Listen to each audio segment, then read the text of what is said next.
আবার সাপের ভয় থাকে।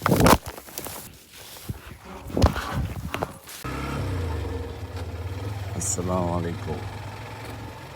এই জায়গাটা কি চেনা চেনা লাগে? কেউ চেনেন? অবশ্য না চেনার এই কথা, আমি নিজেই এখন চিনতেছি না। কারণ অনেক স্মৃতি এলাকায় জড়ে আছে শৈশবের। এই যে এই মাঠে আশেপাশে যে মহল্লা যারা আছি আমরা সবাই এখানে ঘুমানে চলতাম।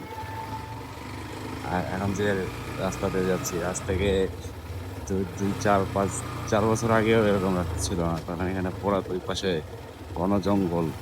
মাঝখান দিয়ে একদম একটা ইটের চুলিং হইছে পরে। তার আগে মাটির রাস্তা ছিল। তারপর ইটের চুলিং হইছে। আমাদের বাসা এখানে অনেক আগে থেকে। আ তো আজকে যাইতেছি বাসাটা ভিজিট করার। অনেকদিন যাবত পড়ে আছে অবশ্য। ভাড়াটিয়া ছিল, ভাড়াটিয়া এখন আপাতত নাই, বাসা খালি। আসছিলাম এইদিকে একটা কাজে। চিন্তা করলাম, ভাবলাম একটু বাসাটা দেখে যাই। এই সেই শৈশবকালীন মাঠ, এই সেই বিখ্যাত বটগাছ।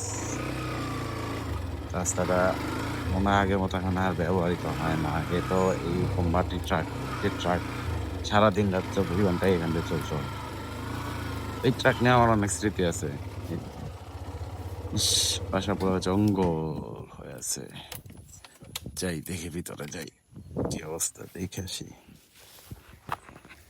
তো এই হলো বাড়ির পরিবেশ। ঢোকার মতন রাস্তা নাই। ওদিক দিয়ে অবশ্যই একটা রাস্তা আছে। চাইলে ওদিক দিয়ে ঢুকতে পারি। তারপর আমি এদিক দিয়ে একটু যাওয়ার চেষ্টা করি। অনেক ঘন জঙ্গল। এই হচ্ছে অবস্থা আমাদের পুরাতন বাড়ি। শৈশবে অনেক স্মৃতি জড়িত আছে বাড়িতে, অনেক সময় কাটাইছি। এই একটা অবস্থা জঙ্গল দিয়ে অনেক নতুন অবস্থা চলতেছে। জায়গা ভালো লাগে বাড়ি।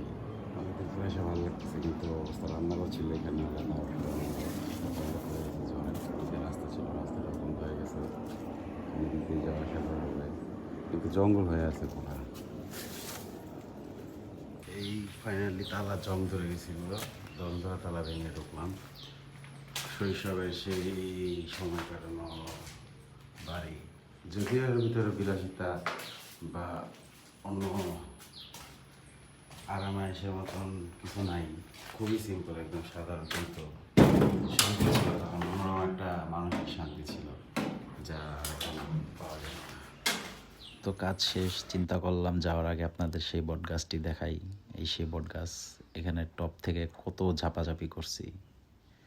এখন লাস্ট কবে সুইমিং করছি তাও মনে নাই। তো এই সবাই দোয়া করবেন আমার জন্য। This is my first blog. Take care, আল্লাহ হাফেজ।